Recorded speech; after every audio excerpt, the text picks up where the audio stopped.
Yo pertenezco a un grupo consultor que opera a nivel internacional en el área de consultoría, el desarrollo de proyectos, suministro, instalación, capacitación de proyectos para el fortalecimiento de la enseñanza de la ciencia, desde nivel primario, secundario, medio superior, universidad y posgrado.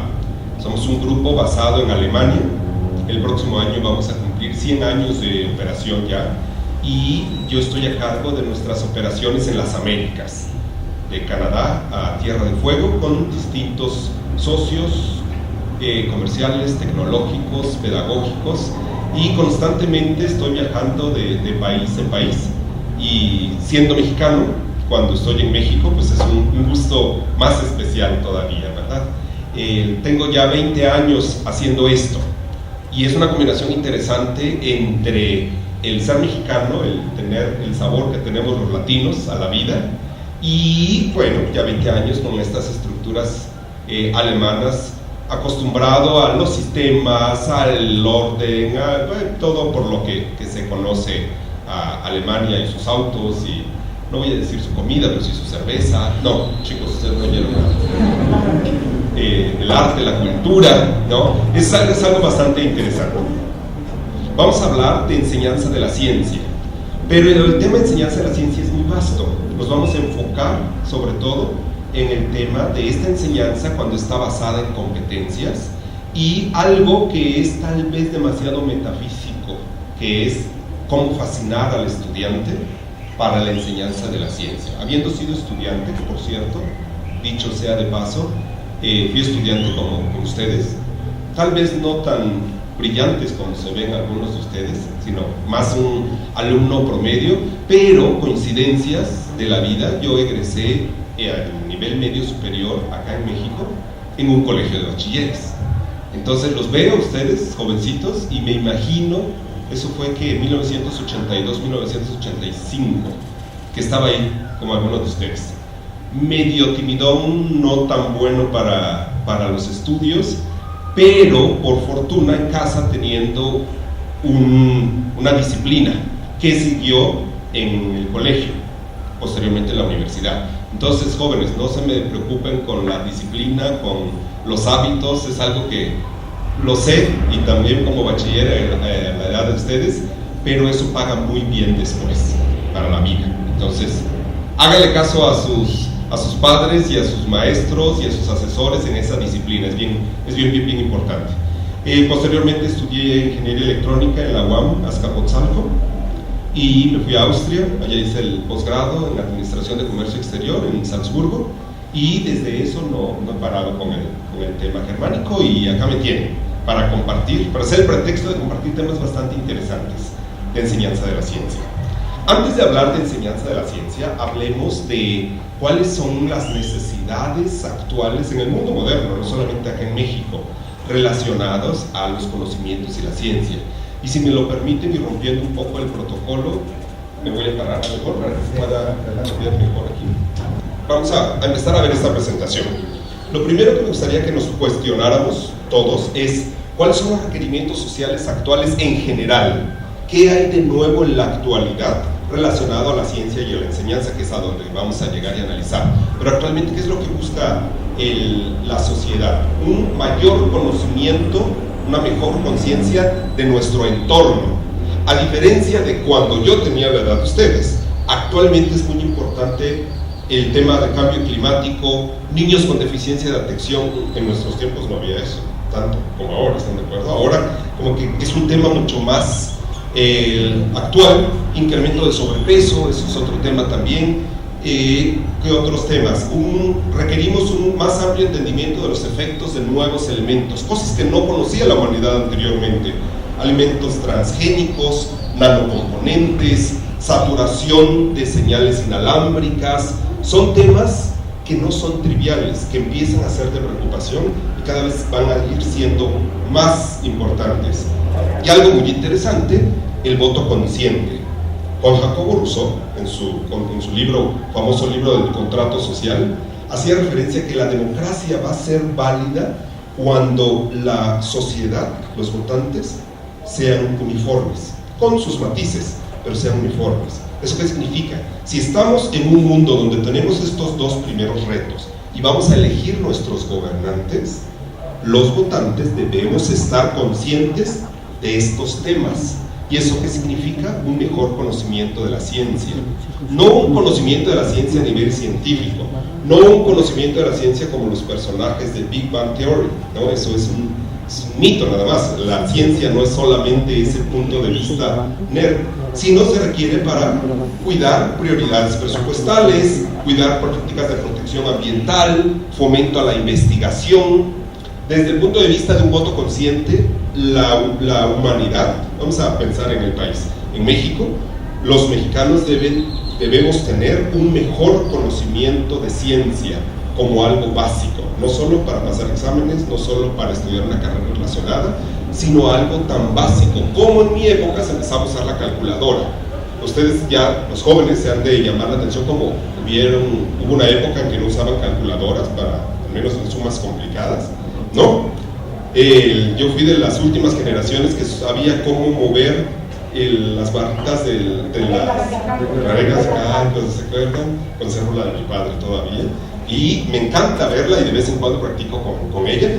¿Quiénes usaban reglas de cálculo? Solo los maestros de matemáticas, de física, no la usaba cualquiera.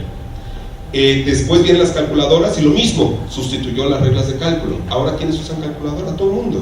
Lo mismo debe pasar con la ciencia. La ciencia no es solamente para nerds, la ciencia es algo que tiene que formar parte más que antes de nuestro entorno. Y me gusta la mezcla de personas que somos en este momento, porque habemos de la parte académica y están los jóvenes. Y es una dinámica interesante, porque ustedes jóvenes van a estar viendo qué es lo que estamos haciendo, los que ya estamos centrados en esto, y nosotros también vamos a conocer las inquietudes por parte de ustedes. Esto, acuérdense muy bien, no importa que vayan a estudiar, no importa que no estudiaran, no importa nada, acuérdense bien, en unos 20 años, que tengan más o menos mi edad, no, tal vez 30 o 40, no sé, pero en muchos años, recuerden esta conversación que tuvimos, no esta conferencia, sino la conversación que vamos a tener, la importancia de la ciencia en el 2012, y van a ver cómo eso va a ser mucho más amplio. ¿Quiénes van a estar mejores posicionados? Aquellos que les cayó el 20 desde el inicio y empezaron a dirigir la barca en esta dirección. Bueno, esos son los requerimientos sociales actuales. Hablando de educación, ¿cuáles son los requerimientos educativos al respecto? Incrementar el contenido de la ciencia en la sociedad, combatir el llamado analfabetismo científico.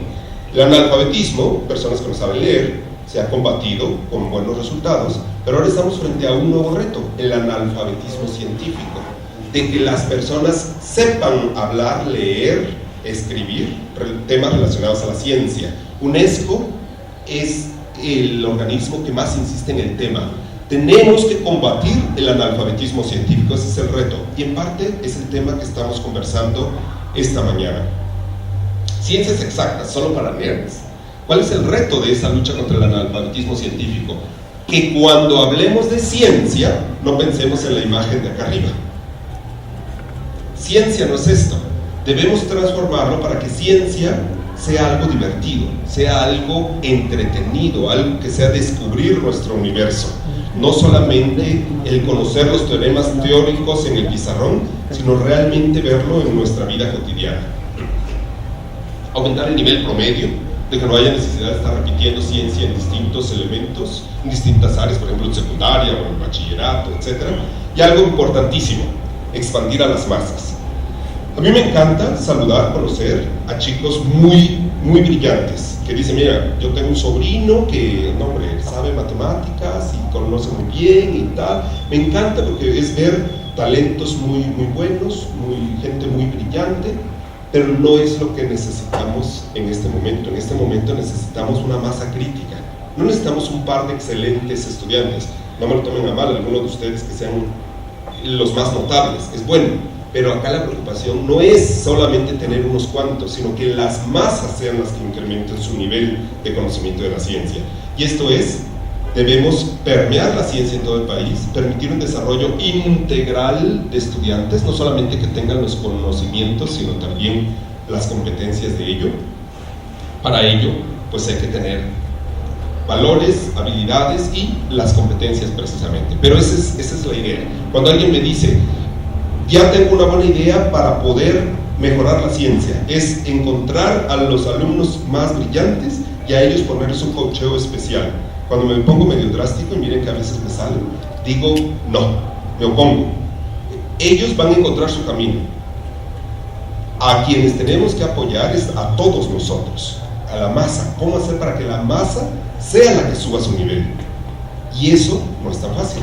Se dice muy fácil, pero no es tan fácil. Es como aquello de ponerle el cascabel al gato. ¿Cómo le hacemos para que esto pueda subir en buen nivel? Y quiero enfatizar un punto acá. Saber cuál es la segunda ley de Newton es importantísimo. Conocer estequiometría es de primer nivel. La ciencia en conocimiento mismo es fundamental. Los matemáticos dicen una condición necesaria, pero hablando en término matemático, más no suficiente, ¿no? Es necesaria. ¿Qué es lo que se requiere además? Y a veces de mayor importancia, las competencias. No basta repetir una ley física, química, un tema de biología.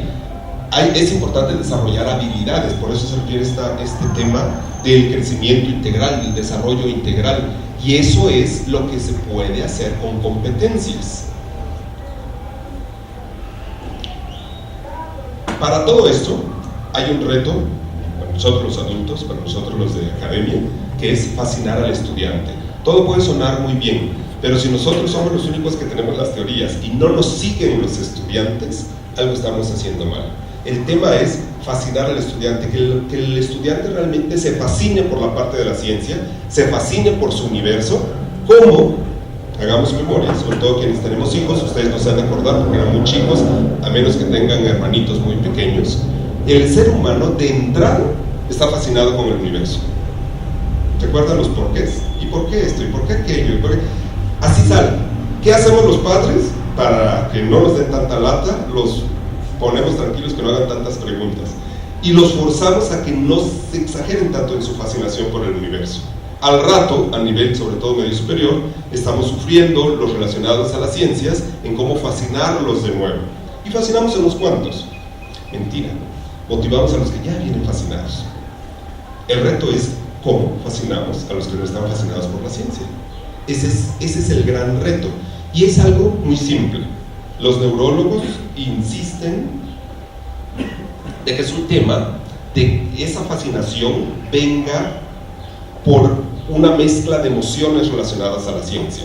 Esta estadística que les muestro acá es una estadística en Alemania de los cambios de matrícula en temas afines a la ciencia. Aquí vemos como siempre iban como hacia arriba. Por allá en la primera mitad del 1900 hubo mucho desarrollo de matemáticos, todos los relacionados a las teorías matemáticas modernas y posteriormente el apoyo de la ciencia, de la física, etc. Pero después vino hacia abajo, poca gente quería estudiar matemáticas. En cambio, las otras ciencias iban hacia arriba. ¿Qué fue lo que sucedió en este año, en los 1900? De que con los medios empezó a proliferar más el tema de marketing, de Wall Street, de moda, y los jóvenes dijeron, eso es más interesante que la ciencia. ¿Para qué estudio física si es más interesante algo de diseño de modas? ¿Para qué estudio química si es más interesante marketing? Y empezó esto en Alemania. En Alemania, que tiene tanta cultura de ciencia, empezó a ir hacia abajo. Y esto fue un reto muy fuerte que tuvo el Estado alemán, el gobierno alemán. Y empezaron a ver técnicas y a estudiar el tema de cómo se estaba perdiendo la fascinación de la ciencia, y se empezaron a revertir los procesos. ¿Cómo se hizo eso? Con énfasis en algo que ya se hacía antes, pero con más enfoque. ¿Para qué? Para combatir el magnetismo que tenían otras áreas. Y el resultado fue de que revisaron algunos hechos neurológicos y encontraron algo que ya se conocía, que el ser humano toma decisiones 10% basadas en la razón, 90% basada en emociones. Así funciona el cerebro. El cerebro no daría para todo pensarlo con lógica ante una situación complicada. ¿Qué creen que suceda? Que en la enseñanza también es así. No tomemos a los alumnos brillantes, tomemos el promedio. Los chicos se mueven con emociones.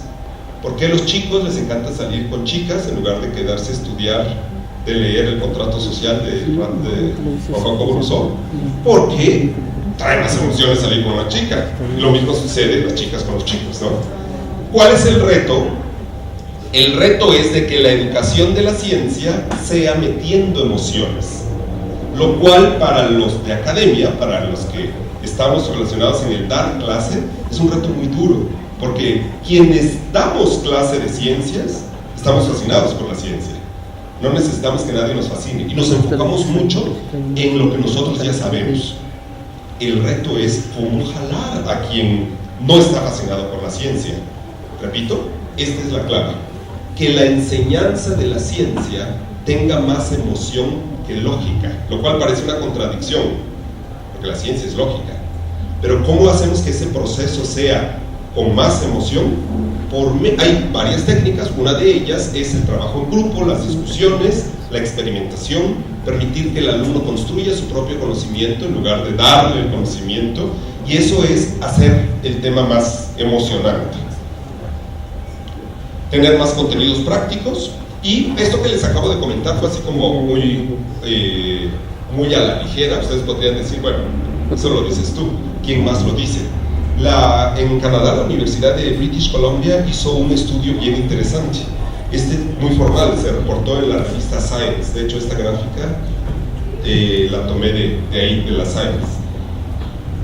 ¿Qué decía? ¿En qué consistió este estudio? Fue un estudio de cómo mejorar la enseñanza. Esto me encantó. No es cómo cómo mejorar el aprendizaje, no la enseñanza. Porque una cosa es la enseñanza y otra cosa es el aprendizaje. Yo como maestro puedo creer que tengo mis técnicas de enseñanza muy buenas. Pregúntenle a mis alumnos si ellos ya aprendieron. Entonces este tema era cómo mejorar el aprendizaje en clases grandes en la enseñanza de la física. Y se hizo el siguiente estudio, se usó esta dinámica. Se tomaron grupos grandes, no un grupo de un aula, sino un universo de 850 estudiantes divididos en dos grupos. A los dos grupos, en las primeras 11 semanas, se les enseñó de forma tradicional, y al segundo grupo, el resto, fue con una dinámica de resolución de problemas, de discusión en grupo, de experimentación cuando fuera necesario. ¿Qué fue lo que sucedió? Cuando terminó el curso, los pobres que estuvieron innovando cosas y haciendo experimentos y discusión en grupo, no terminaron el programa, no terminaron el plan de estudios. No conozco el dato, pero vamos a pensar que fueran 10 capítulos, un grupo se quedó en el capítulo 7, pero en el examen final lo que sucedió es que quienes vieron el tema tradicional respondieron 41% las respuestas de forma afirmativa, y quienes estuvieron con prácticas y problemas 74%. Si yo me hubiera imaginado eso, no haría estos números tan exagerados, diría ni quién me vaya a creer, porque es demasiado grande el cambio. Pero esto es un estudio reportado en la revista Science, de la importancia de hacer prácticas, de trabajo en grupo, etcétera, etcétera. ¿Eso qué significa?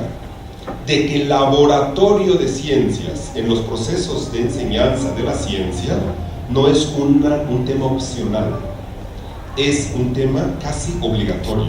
El alumno va a aprender mejor cuando metiendo las manos hace un experimento que cuando se le explica en el pizarrón.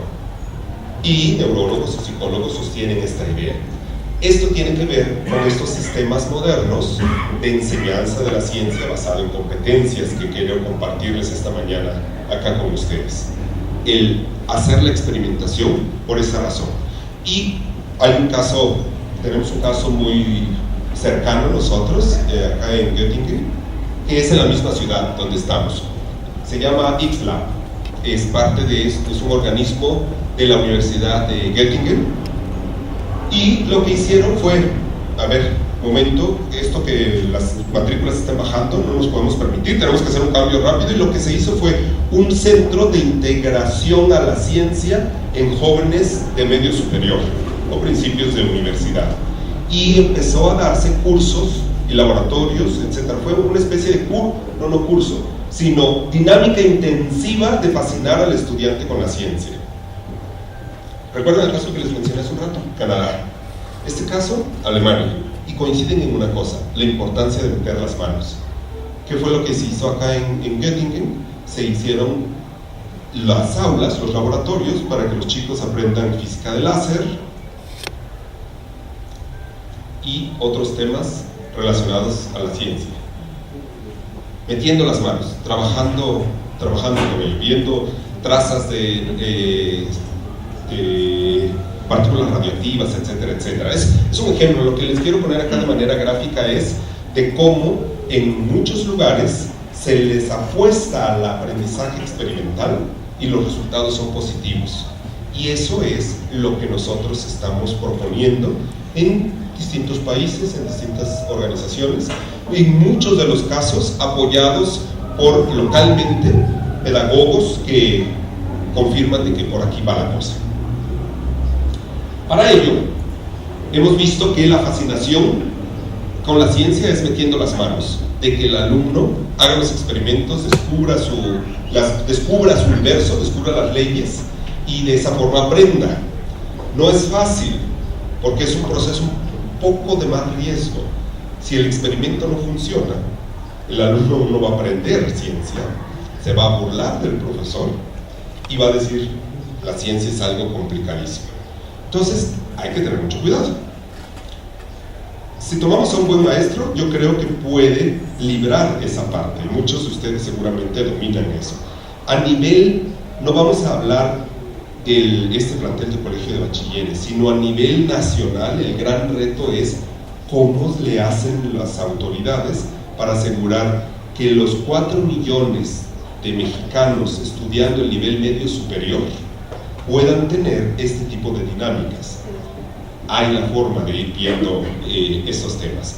Y la base es esto, de que el alumno haga el experimento para que el experimento sea claro, que se le fascine, que sea un uso simple y, lo más importante, que sea una metodología efectiva. Nosotros fabricamos equipo en Alemania, equipos de calidad, no somos los únicos en el mundo, hay otros fabricantes que hacen buenos productos.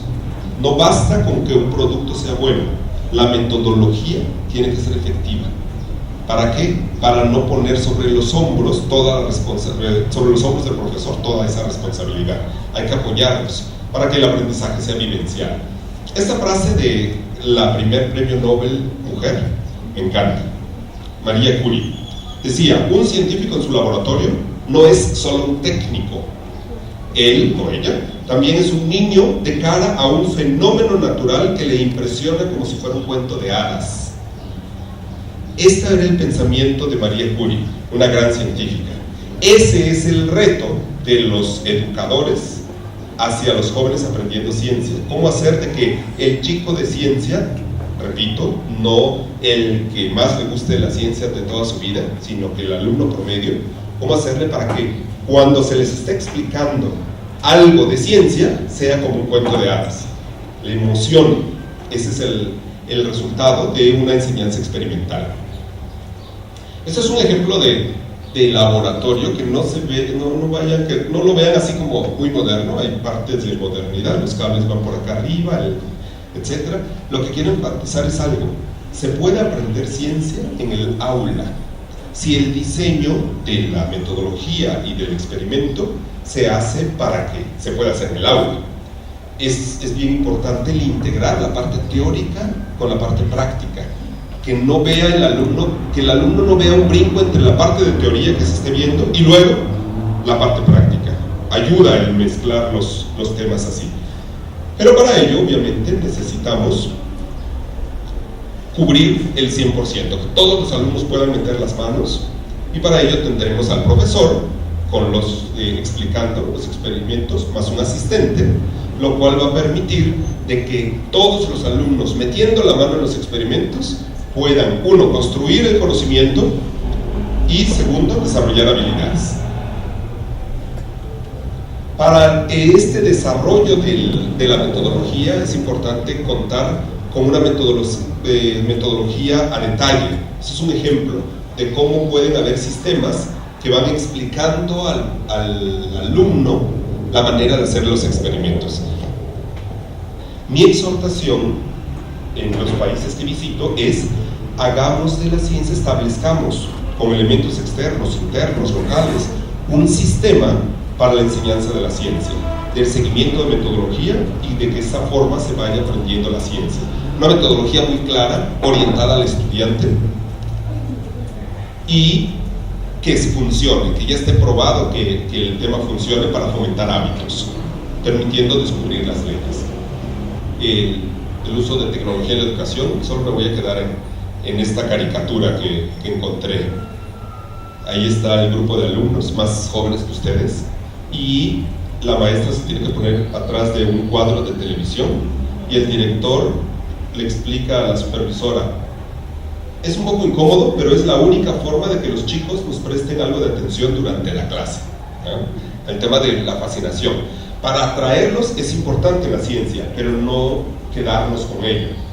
El apoyo al proceso de enseñanza es muy bueno, hace más atractivo el aprendizaje, supera algunas limitaciones humanas que puede haber, pero tiene las siguientes desventajas: el uso de tecnología muy alta en clase, que es más costoso, no todos los planteles pueden tenerlo, requiere una actualización docente constantemente, requiere más preparación de la clase y, lo más importante, el peligro mayor, desvía la atención. Estamos hablando de enseñanza de la ciencia, no estamos hablando de enseñanza de tecnología. No caigamos en el caso de que por querer enseñar ciencia terminemos mostrando tecnología. El chico está encantado viendo la tecnología y poca atención le preste a la ciencia. Eso es un reto muy, muy interesante. Existe algo que se llaman interfaces, sistemas electrónicos que leen parámetros y se ponen en la computadora. Eso es muy interesante. En la actualidad se abusa mucho del tema. Nosotros, en este grupo consultor que les comentaba, estamos peleados con el exceso de tecnología en clase. No es por ahí el tema, es como un mal necesario, se tiene que usar solo cuando sea necesario. Esto es un ejemplo de las interfaces usadas en el laboratorio, que tienen sus ventajas, pero como decía hace un rato, tiene sus desventajas, como que puede haber mucho enfoque en la tecnología y menos en la ciencia. El punto central tiene que ser el experimento, no los componentes, para que de esa forma el alumno relacione con la vida cotidiana los experimentos que se estén haciendo. ¿Cuál ha sido una solución muy efectiva que hemos visto? Combinar el hardware con una metodología. Sistemas modulares y una metodología ya establecida para hacer los experimentos incluso en el aula, donde les digo que no se requiere el experimento. ¿Por qué sugerimos que sea de esta forma? Muy simple. Vamos a pensar que queremos aumentar el nivel de no sé cuántos miles de alumnos estén en colegio de bachilleres del estado de Puebla. ¿Alguien tendrá el dato total de la comunidad estudiantil? 22.000. ¿Cómo? Este es el reto.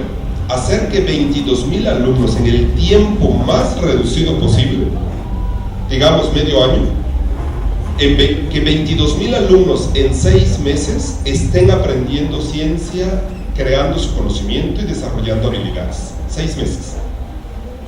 Si no hay un sistema, no se puede hacer. Si vamos a estar desarrollando los componentes, los experimentos, nosotros armando las guías, nos tomaría varios años.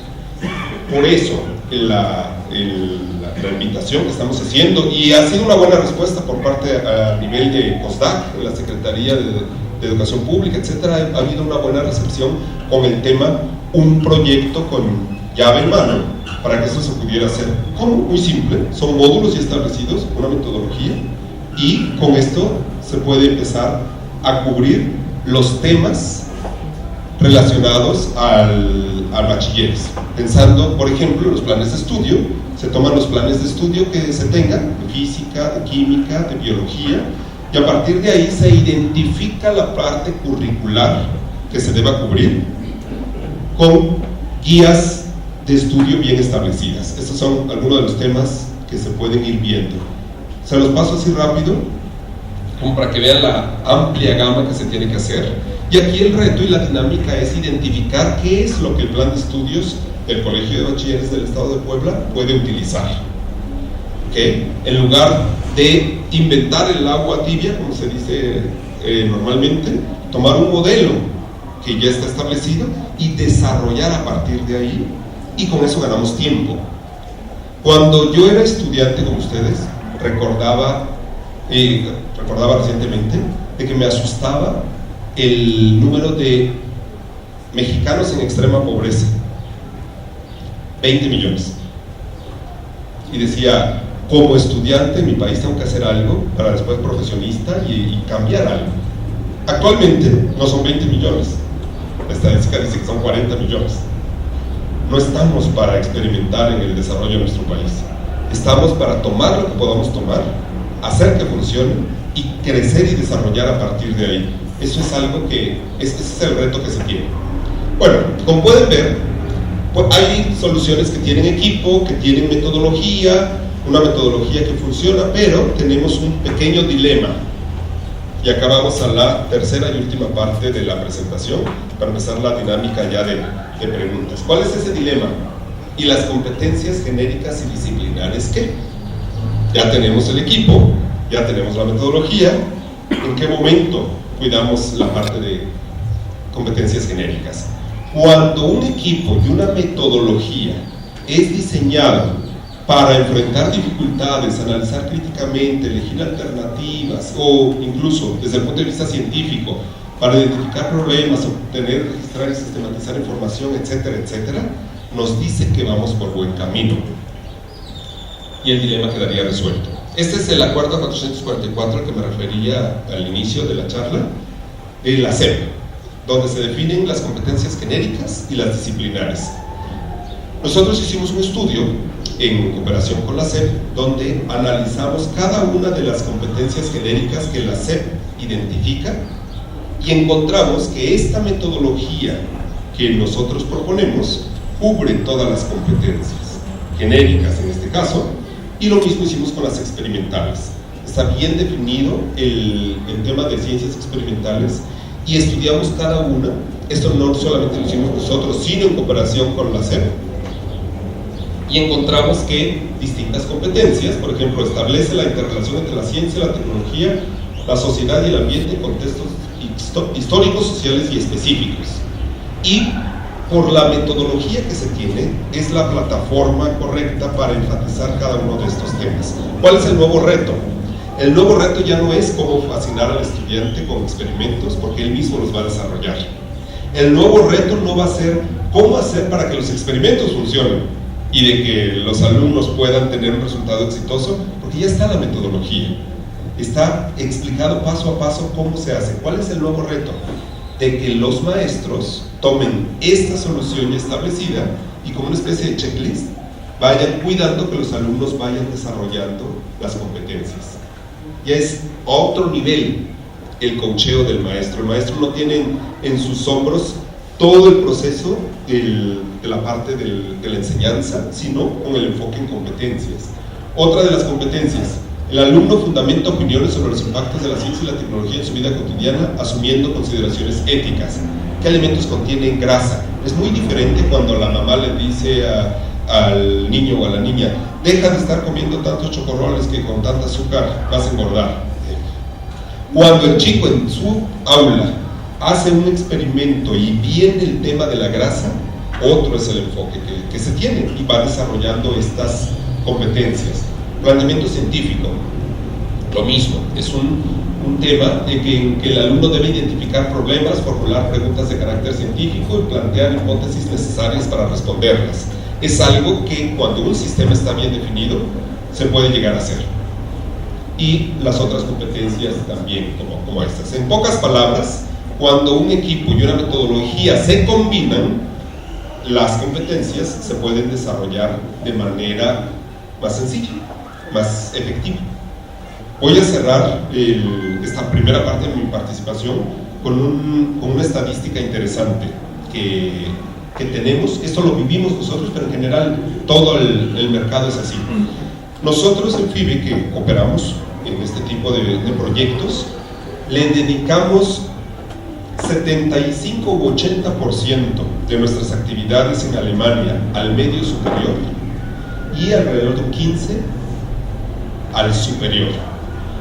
La mayoría es a nivel bachillerato de nuestras actividades. En las Américas, todas las Américas, es al revés.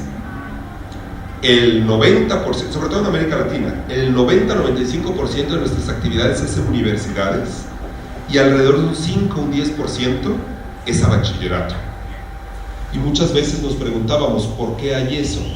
¿Porque el tema de bachillerato en nivel de ciencia está cubierto? No, porque no había el enfoque a los temas de bachilleratos. Desde los últimos 2 o 3 años empieza a haber más interés al respecto, a nivel América Latina, en Brasil, en México, Colombia, en Chile, en Argentina, en todos lados estamos viendo un mayor interés.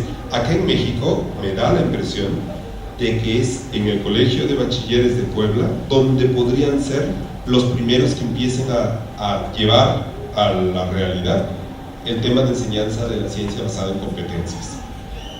Hay otros estados que también tienen interés y están volteando a ver el tema, etc. Va a ser interesante, como mexicanos, un tema interesante, en qué estados empujan más estos temas. La SEP, por su lado, la Subsecretaría de Educación Media Superior, está haciendo lo suyo, pero por ser más grande, le toma un poco de más tiempo. Por parte de mi primera intervención, eso es todo. Vayamos a la parte de preguntas, respuestas, comentarios, discusiones, experiencias. Hablando en cuanto a las ciencias experimentales, que serían física, química y biología, que son ciencias que al experimentar se puede comprobar una realidad, yo pienso que si llevamos una metodología adecuada, llámese en el laboratorio, porque sí lo hemos hecho, hemos trabajado en equipos, hemos trabajado en cosas que son reales y comprobables. Hicimos nieve, hemos hecho tacos para saber cómo con química podríamos mejorar el sabor de la salsa que no fuera tan fuerte. Excelente. Es muy cierto. Ahí está. Esto que acabas de decir, qué lástima que no tenía mi cámara para grabarte, para decir, miren, no nada más yo lo digo, esa es la realidad. Es la realidad de la enseñanza. Esto que acabas de decir es la clave para el aprendizaje de la ciencia. De la misma manera que en esos experimentos tú y tus compañeros aprendieron todo, imagínate cuando, en lugar que solo fuera para 2 o 3 experimentos, para todo el plan de estudios que tengas que aprender, se vea experimentación. Ahí todo el mundo le entendería mucho mejor. Ahí está la clave. Pues de hecho ahorita en física nuestro profesor nos da la clase en el pizarrón escrita y nos demuestra también con experimentos y nos vamos pasando el experimento que sea pequeño. Por lo menos para mí sí es más fácil entender la ciencia tocándola. Insisto que por qué me traje mi cámara. Ahí está todo, te doy toda la razón. Muy bien, gracias. Es que hace rato mencionaron lo del aprendizaje que hicieron su examen, dividieron un salón de 250 alumnos, pero me he dado también cuenta de que usted está diciendo que es muy difícil luego para los profesores controlarnos, pero también me he dado cuenta que hay un factor muy en común. Porque antes habían explicado que todos nosotros tenemos un método diferente de aprendizaje. Algunos son auditivos, otros son visuales y otros aprenden haciendo. Y eso es lo que le cuesta a un profesor, porque un profesor tiene que combinar los 3 modos para que todos los alumnos entiendan. Yo lo que estaba viendo es que a lo mejor podría hacerse un tipo de clasificación de los alumnos. ¿Qué alumnos aprenden haciendo? ¿Qué alumnos aprenden auditivamente y qué alumnos visualmente? Y combinándolos en clases diferentes, pero de acuerdo a un solo método de aprendizaje cada salón. Sí, esa sería la mejor solución. Esa sería la mejor solución porque sería utilizar los componentes que el alumno utiliza para ver su entorno. Desafortunadamente, por el reto que hay, requeriría para el Estado mayores recursos. Y efectivamente, te doy la razón de que esa sería la mejor forma. Ver, este es más auditivo, pues profundizar este tema. Pero el proyecto se explotaría mucho en el costo de poder, por así decirlo, aunque son distintos alumnos, las áreas podrían ser la misma, ¿no? 30 alumnos en un aula podrían ser la misma área que 10 alumnos en un área, 10 en otra y 10 en otra. El área es la misma, pero la parte de inversión fija sería muy alta. ¿Cuál es el resultado? ¿No? Cuando los estrategas vieron ese tema y cayeron en esta idea tan atinada que visualizas. Dijeron, ¿cómo le hacemos para no tener que invertir tanto y separar? Encontraron de que era mejor enfatizar que el proceso de enseñanza tuviera bien definido los tres elementos que visualizabas: el auditivo, el visual y el meter las manos. Entonces, haciendo prácticas coordinadas en el laboratorio con una guía correcta, se alcanza a que se cubran esas tres áreas. Entonces, ¿qué va a hacer? Imagínate que son el proceso de atención, que fuera como una curva, ¿no? Que el alumno no tiene mucha atención, tiene mucha atención y tiene poca atención. Hacer la dinámica para que las tres curvas se trasladen entre sí. Prestándole al alumno, podríamos decir que lo que él habla de que le dicen que es un atraso elemental. Nosotros trabajamos con grupos muy numéricos y los países muy avanzados trabajan con países con alumnos, o sea, grupos pequeños. Así es. ¿Sí? Sí. Entonces, a lo mejor a nosotros nos está costando manejar las competencias. Competencias ya está en todo el mundo. Por lo tanto, ya estamos igual que todos. Nada más que yo trabajo con alumnos de 40 y tantos, 50 y tantos. Y otros con 12. Y en Alemania a lo mejor con 12 o 20, claro. Ya estuvo que Así ganar. Bueno, si no hay más preguntas, comentarios.